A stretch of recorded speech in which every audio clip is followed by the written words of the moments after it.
الحمد لله رب العالمين حمدا كثيرا كما أمر حمدا ينبغي لجلال وجهه وعظيم سلطانه أشهد أن لا إله إلا الله وحده لا شريك له وأشهد أن محمدا عبده ورسوله المبعوث رحمة للعالمين اللهم افتح لنا قلوبنا وألهمنا رشدنا واهدنا إلى صراطك المستقيم أحييكم جميعا بتحية الإسلام السلام عليكم ورحمة الله وبركاته. Minimal 4 persiapan yang harus dilakukan yang harus ada pada seseorang ketika dia ingin memasuki gerbang pernikahan. Yang pertama, kesiapan pemikiran. Yang kedua, kesiapan psikologis. Yang ketiga, kesiapan fisik. Dan yang keempat, kesiapan finansial. Yang pertama yaitu kesiapan pemikiran. Yang saya maksud dengan kesiapan pemikiran ialah pertama, bahwa seseorang sudah memiliki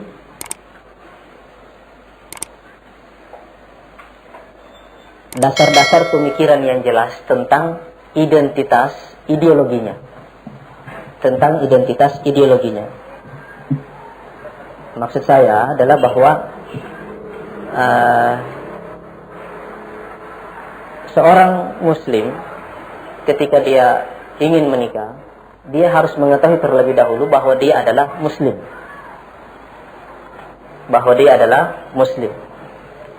Di atas pengetahuan bahwa dia adalah muslim, dia juga harus mengetahui mengapa dia menjadi muslim.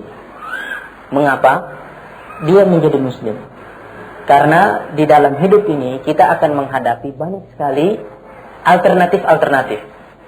Kita akan menghadapi banyak sekali masalah-masalah yang pemecahannya sangat ditentukan oleh kematangan visi kita tentang mengapa kita menjadi muslim.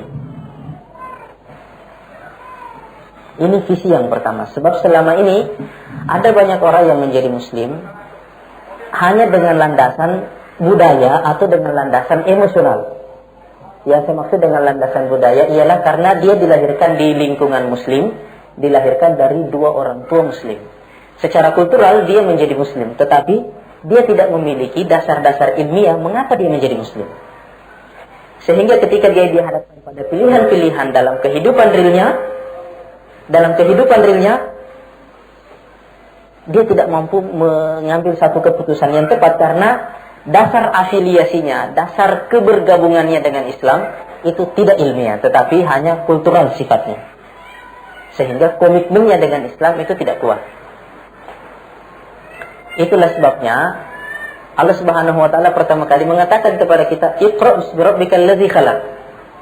Kenapa? Supaya kita mengakses agama ini dengan pemikiran yang jelas. Lalu setelah Allah mengatakan, "Iqra' bismi rabbikal ladzi khalaq," Allah Subhanahu wa taala mengatakan, "La ikraha fid din." Artinya, setelah kita mempekerjakan akal kita, setelah akal ini berfungsi, kita memiliki tingkat rasionalitas tertentu, Allah Subhanahu wa taala membiarkan kita memilih antara Islam dengan yang lain. Tetapi jika rasionalitas kita bekerja dengan baik, kita akan sampai pada kesimpulan sebagaimana Allah menyimpulkan. Inna dina indallahi al-Islam. Tetapi Allah tidak langsung kepada keputusan pertama ketika Rasulullah diutus langsung mengatakan inna dina indallahi al-Islam. Dia melalui prosedur-prosedur tertentu. Dan karena itu, saudara sekalian, salah satu hal yang sangat mengagumkan di dalam Islam ialah bahwa kata agama seringkali diungkapkan dengan menggunakan kata ilmu.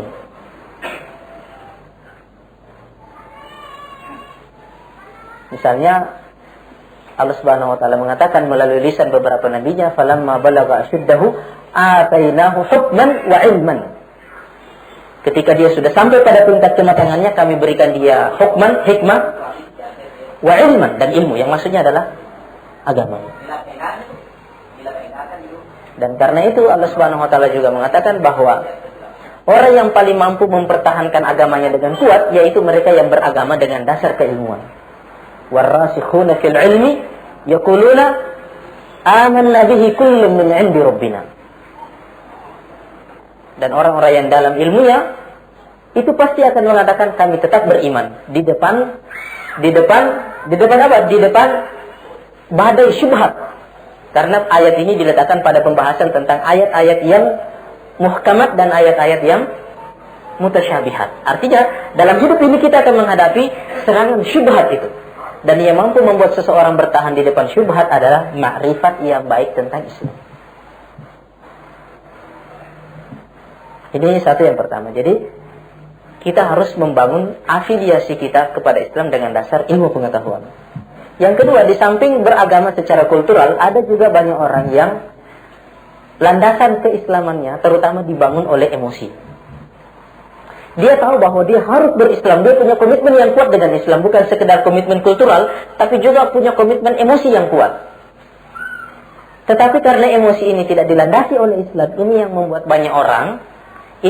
banyak orang melakukan banyak hal-hal yang tidak diperintahkan oleh Islam, sehingga itu memberatkan dirinya dan itu membuat dia cepat down karena tidak kuat bertahan di atas satu standar keberagamaan yang terlalu ketat yang tidak dianjurkan oleh Islam. Atau misalnya beragama dengan cara yang tidak bertahap. Misalnya, ada orang yang baru mempelajari Islam kemudian berjilbab, atau ada laki-laki yang baru mempelajari Islam ketika dia mahasiswa, lalu dia ingin merubah satu standar keberagamaan yang selama ini tidak ada dalam dirinya. Apa yang dia lakukan? Ketika dia pertama kali sadar, yang pertama kali dia lakukan bangun qiyamul lail. Kemudian setelah itu mungkin membaca Quran dengan jumlah yang sangat banyak. Mungkin juga dia terlibat dalam dakwah dengan semangat yang berapi-api. Hujan juga pergi hadir ke pengajian. Sakit juga jalan. Bahkan saya pernah mendengarkan sebuah cerita, ada seorang pengantin baru yang entah bagaimana waktu itu suaminya ingin pergi ke pengajian tapi hujan. Akhirnya dia tidak pergi. Tapi karena istrinya ini semangatnya berapi-api, dibilangin aja sama istrinya, "Allah, baru hujan air aja sudah tidak pergi pengajian. Bagaimana kalau hujan batu?" Ya karena ini pengantin baru, dia malu dong sama istrinya yang punya semangat jihad kuat. Dia pergi aja, langsung cabut dari rumah, langsung pergi pengajian dan persetan dengan hujan. Semangat seperti ini bagus saja sih, bagus, tidak ada masalahnya. Tetapi kalau semangat seperti ini tidak diletakkan dalam konteks pengetahuan syar'i yang benar, inilah yang membuat banyak orang futur di tengah jalan. Karena hujan itu sendiri adalah uzur syar'i. Dan di dalam Islam, orang dibolehkan menjamak salatnya walaupun tidak safar, apabila dia berada di masjid misalnya pada salat maghrib, lalu turun hujan, dia boleh langsung menjamak salatnya dengan salat isya. Jadi hujan ini adalah uzur yang syar'i. Jangan mengharapkan hujan batu turun atas nama semangat. Ini satu. Ini juga nanti akan berefek kepada pendidikan kita, kepada pendidikan anak-anak. Kalau kita tidak memiliki dasar keislaman, dasar pemahaman keislaman yang baik. Yang kedua, di samping kematangan pada sisi keislaman kita, juga perlu ada kematangan dari sisi kepribadian. Maksud saya begini, bahwa orang yang ingin menikah juga sudah harus mengetahui semua sisi kepribadiannya sendiri. Dia memiliki konsep diri yang jelas. Dia mengetahui apa kelemahan-kelemahannya dan apa kekuatan-kekuatannya. Apa ancaman-ancaman yang bisa meruntuhkan dirinya, juga apa peluang-peluang yang dimiliki oleh dirinya berdasarkan potensi yang ada dalam dirinya. Sehingga pemahaman yang benar tentang diri sendiri, ini yang akan melahirkan penerimaan diri yang baik. Ini yang akan membuat kita menerima diri kita secara apa adanya, tidak menganggap diri kita melebihi kapasitasnya atau kurang dari kapasitasnya. Sikap realistis terhadap diri ini sendiri hanya bisa dibangun kalau kita memiliki pengetahuan yang benar tentang diri kita. Sebab salah satu hambatan yang paling besar dalam berhubungan dengan orang lain ialah, pertama, kalau kita tidak bisa memahami orang lain dengan benar. Kedua, kita tidak akan mampu memahami orang lain dengan benar apabila kita sendiri tidak mampu memahami diri kita dengan benar. Itulah sebabnya banyak orang yang menikah karena tidak adanya konsep diri yang jelas dalam dirinya. Apa yang dia lakukan? Yang dia lakukan ialah mencari pasangan yang paling baik.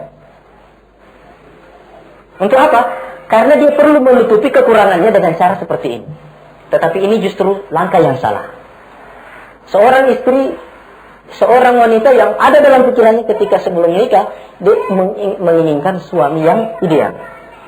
sangat ideal. Begitu pula seorang suami ketika ingin menikah, dia menginginkan seorang istri yang sangat ideal. Untuk apa? Karena dengan istri yang sangat ideal itu dia ingin menutupi kekurangan-kekurangannya. Tapi Anda tahu bahwa ini adalah salah satu sumber konflik dalam rumah tangga. Karena ternyata setelah saya merenungi masalah ini, ketika kita ingin mencari istri atau mencari suami, jangan pernah berpikir untuk mencari istri yang ideal, tapi carilah istri yang tepat. Kita sedang tidak berpikir untuk mencari suami unggul atau istri unggul, tetapi istri yang tepat dengan saya, dengan bingkai kepribadian saya. Tidak semua orang cerdas membutuhkan orang cerdas. Tidak semua orang gagah membutuhkan orang cantik. Sama seperti itu teman. Justru ada orang yang sangat dewasa membutuhkan pasangan yang sangat kekanak-kanakan. Kenapa? Ini hanya akan kita ketahui kalau kita memiliki konsep diri yang jelas. Di mana letak kesalahannya? Saya ingin menceritakan sebuah pengalaman yang saya alami sendiri. Ada seorang mahasiswa di UI ingin menikah, terus minta bantuan dari lewat saya. Tolong dicarikan pasangan. Anak ini punya semua pria ini punya semua persyaratan yang saya yakin sebagian besar wanita meminatinya. Pertama, dia dari keluarga kaya. Kedua, berpendidikan. Dan dia sendiri orang yang sangat pintar, sangat berprestasi di Fakultas Kedokteran di UI. Dia ingin menikah setelah program kuliahnya sudah selesai, tinggal WKS. Face juga sangat lumayan. Artinya menurut saya sebagian besar wanita meminatinya. Kemudian saya bertanya kepada dia, karena saya tahu dia punya kriteria yang saya kira ideal pada umumnya. Akhlak juga bagus. Saya bertanya kepada dia, karena saya tidak terlalu mengenalnya, apa kriteria ideal yang Anda inginkan? Dia mengatakan, pertama, anak itu harus cerdas. Saya bilang, oke, ini harapan yang wajar dong, semua wajar, karena dia juga cerdas. Yang kedua, anak ini sebaiknya juga berasal dari keluarga yang tidak terlalu jauh dengan saya, latar belakangnya. Mungkin dari segi ekonomi, pendidikan, dan lain-lainnya. Ya wajar lah untuk sekufu ya, dia mencari yang sekufu dengan dia. Kemudian yang ketiga, saya kira saya juga mengharapkan face yang baik gitu. Minimal untuk disebut, lebih sulit disebut jelek daripada tidak disebut cantik. Ada orang yang untuk disebut cantik tidak, tapi untuk disebut jelek lebih sulit. Dan ada orang yang jelek juga tidak, tapi untuk disebut cantik lebih sulit. Dia dengan jujur mengatakan, saya menginginkan face yang bagus. Saya kira itu wajar, semua orang menginginkan hal seperti itu. Kemudian yang lainnya saya bilang apa lagi? Dia bilang sebaiknya akhlaknya juga bagus. Sudah pemahaman keislamannya bagus, akhlaknya bagus, tertata baik, aktif dalam dakwah. Dan ada dua persyaratan yang sangat spesifik sekali. Yang pertama, sebaiknya dia menyayangi ayahnya. Saya berpikir dia membutuhkan seorang yang penyayang. Yang kedua, sebaiknya dia berusia 17 tahun.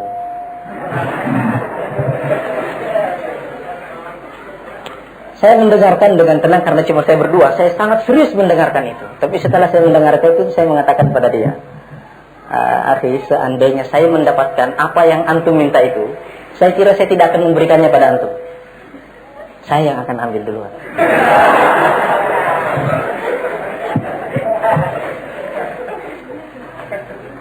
Dia bertanya, kenapa?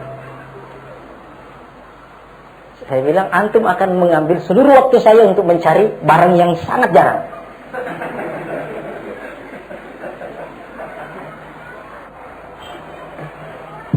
Tidak usah ya, mungkin kalau kaya cantik kita bisa cari yang lainnya. Cuma yang akhlaknya bagus dan usianya 17 tahun itu yang susah. Kenapa? Karena sekarang semua orang tumbuh di tengah situasi kota, di tengah situasi modern yang tidak memungkinkan orang berakhlak baik sejak kecilnya. Rata-rata orang sekarang mulai tersentuh dengan Islam pada usia mahasiswa, artinya di atas usia 20 tahun. Kalau mungkin dia ikut pengajian dengan baik, mungkin akhlaknya mulai mengalami perubahan pada usia di atas 23 tahun. Tapi belum tentu setelah dia punya akhlak yang bagus, dia sudah siap menikah. Belum tentu. Yang kedua, kalau dia sudah siap menikah, belum tentu dia mengharap orang yang seperti Anda. Masalah lagi. Ini adalah salah satu contoh ketika konsep diri seseorang itu tidak terlalu jelas. Sehingga yang dia harapkan adalah seorang istri yang unggul. Tapi saya mengatakan ini bukan cara yang benar untuk mencari istri. Yang kita inginkan adalah istri yang tepat atau suami yang tepat. Yang tepat dengan bingkai kepribadian kita.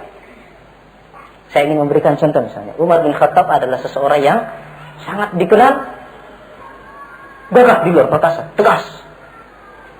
Tetapi di rumah dia adalah orang yang sangat kekanak-kanakan. Bahkan dia mengatakan, kun tiflan amama ahlik, jadilah kamu bayi di depan istri. Sebuah penelitian yang dilakukan oleh banyak orang, dan termasuk yang menulis sejarah Umar ini, mengatakan bahwa rata-rata orang besar yang ada di dalam sejarah ternyata memiliki istri yang sangat bersahaja dan sangat sederhana.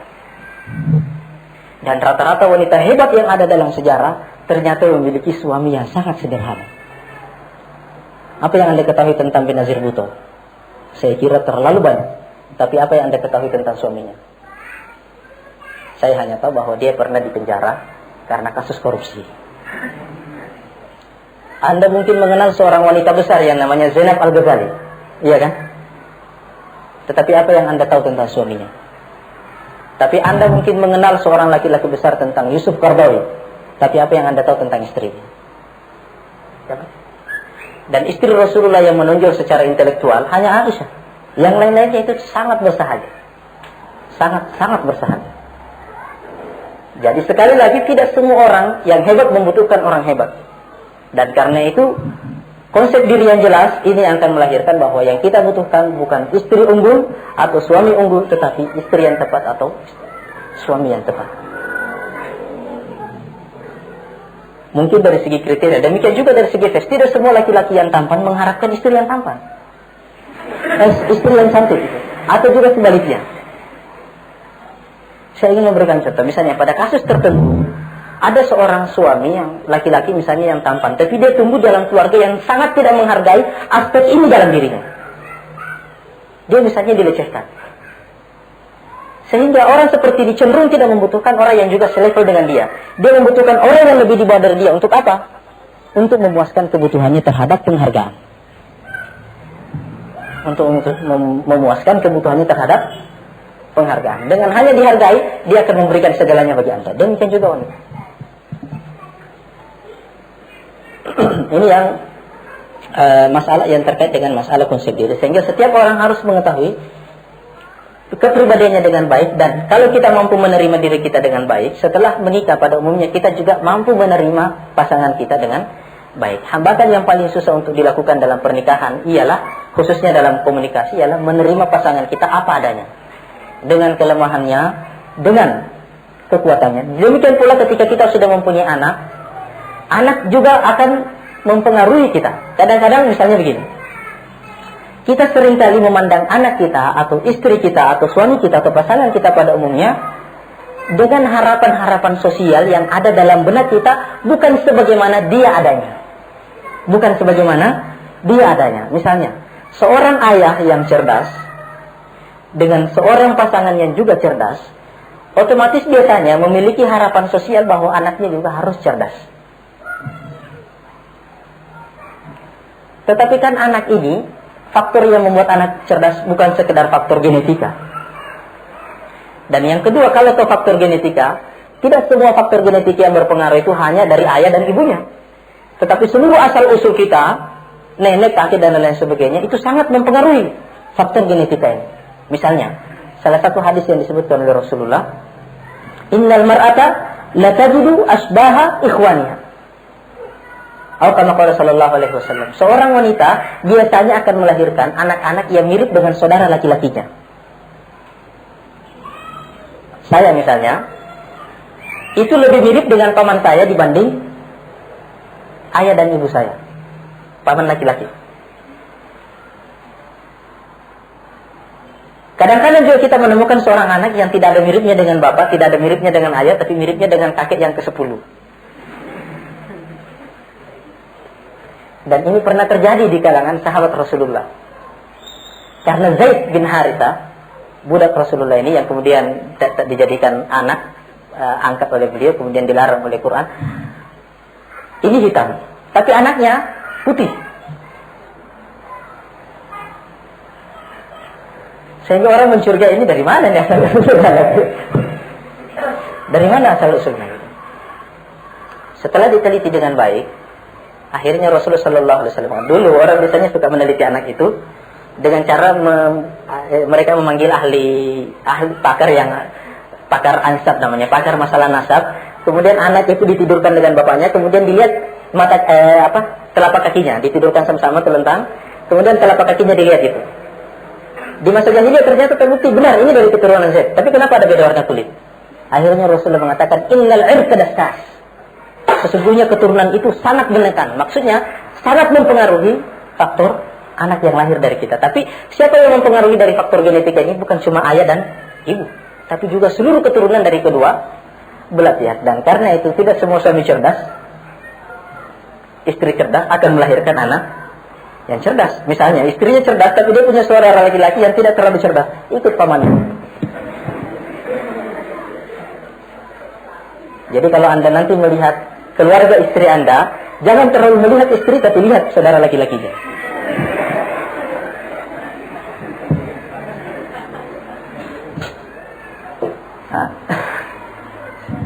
Nah, saudara sekalian, kadang-kadang karena kita orang cerdas, istri juga cerdas atau berpendidikan, anak kita tidak seperti ini yang menyulitkan anak ini tumbuh dengan baik. Karena kenapa? Orang tuanya mempunyai harapan sosial terhadap anak ini, dan dengan harapan sosial ini dia memandang anaknya bahwa sebegitu seharusnya anak itu menjadi, bukan sebagaimana anak itu adanya.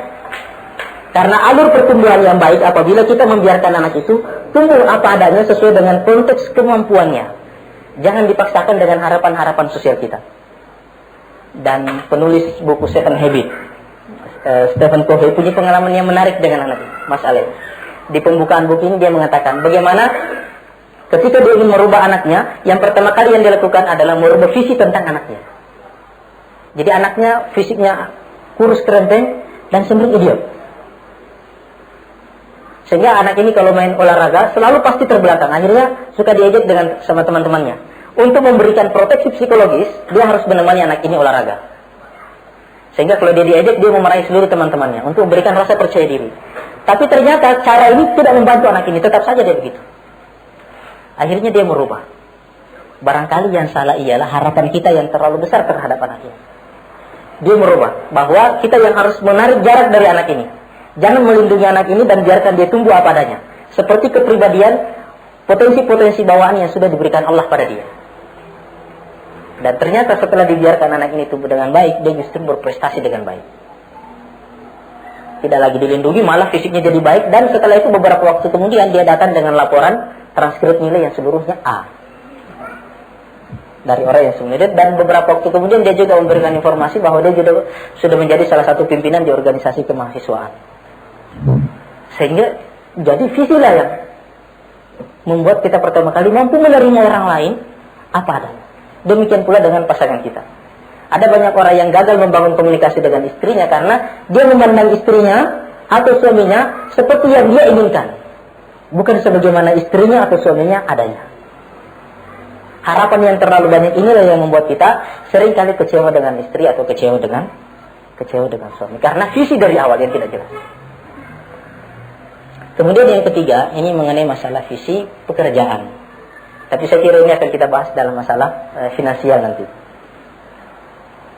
Kalau orang sudah memiliki visi seperti ini, masih ada lagi satu visi yang terkait dengan masalah pernikahan ini, ialah bahwa orang yang ingin menikah, maka seluruh pengetahuan tentang pernikahan itu sudah menjadi fardu ain bagi dia. Karena di dalam Islam ilmu didahulukan atas amal.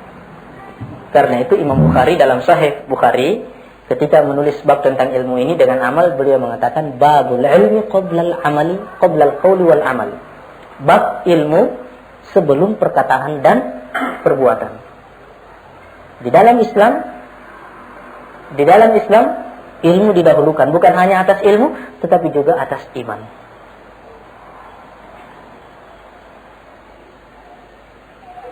Karena itu Allah Subhanahu wa taala mengatakan, "Waliya'lamal ladzina utul ilma annahu al-haqqu min rabbika fayu'minu bihi fatukhbita lahu qulubuhum."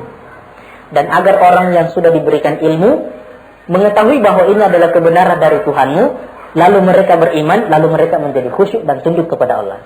Yusuf Qaradawi mengatakan bahwa ini terjadi secara hierarkis. Yang pertama ada ilmu, baru iman. Ilmu menghasilkan iman, iman menghasilkan kekhusyukan. Kekhusyukan inilah yang menggerakkan hati untuk beramal. Perkawinan ini adalah satu sunnah, satu amal. Jadi sebelum kita memasuki dunia perkawinan, semua pengetahuan yang terkait dengan perkawinan sudah harus kita miliki. Apa saja pengetahuan yang terkait dengan masalah perkawinan? Yang pertama, pengetahuan tentang hak dan kewajiban suami istri. Ini yang pertama, dan saya kira ini akan dibahas selanjutnya nanti. Saya hanya ingin memberikan konteks bagi Anda semua. Yang kedua, pengetahuan tentang masalah pendidikan, karena ini terkait dengan anak. Pengetahuan tentang pendidikan.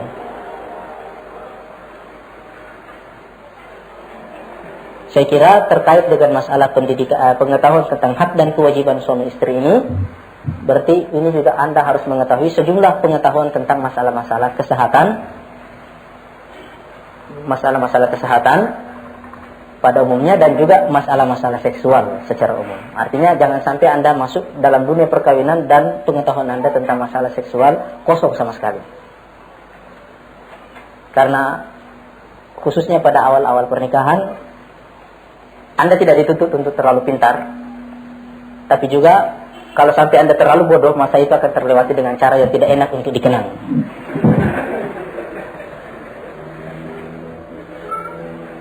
Karena itu terulang pada umumnya dalam hidup seseorang hanya satu kali, walaupun bisa diulangi 4 kali, tetapi ini jarang terjadi. Sebaiknya Anda tidak mengharap terlalu besar untuk itu. Jadi kalau itu kemungkinan sekunder atau leks.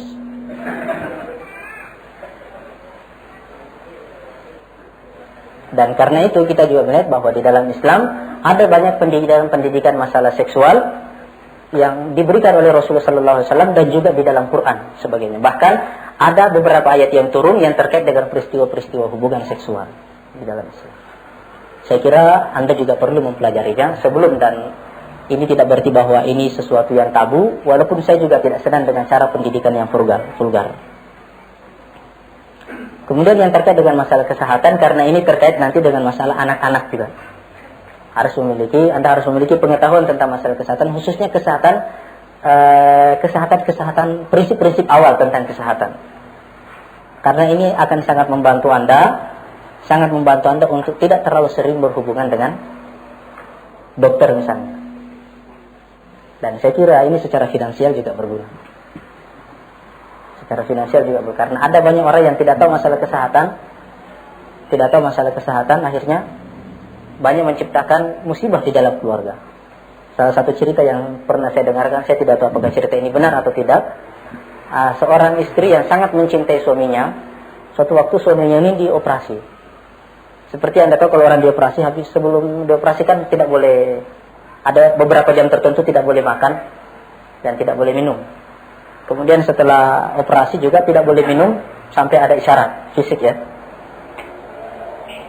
Tapi karena sudah terlalu lama tidak minum, suaminya ini pada saat habis operasi meraung-raung minta air, sangat haus dia. Padahal menurut aturannya dia belum boleh minum air karena sangat berbahaya. Suami istri ini sangat sayang dengan suaminya. Dia tidak tega melihat suaminya meraung-raung seperti itu. Akhirnya dikasih air, mati setelah itu. Ini akibat cinta yang terlalu tulus. Tapi tidak dibangun di atas pengetahuan yang benar. Ini saya kira ini saja masalah kesehatan perlu diketahui. Inilah yang pada umumnya yang harus ada pada visi. Jangan sampai kita memasuki dunia perkawinan dan tidak memiliki antisipasi sama sekali. Ada banyak orang yang panik ketika memasuki dunia perkawinan pada tahun pertama, kedua, dan ketiga, terutama karena peristiwa-peristiwa yang dialami dalam keluarga itu tidak bisa dia pahami, tidak dipersepsi sebelumnya. sehingga dia tidak siap mengantisipasinya.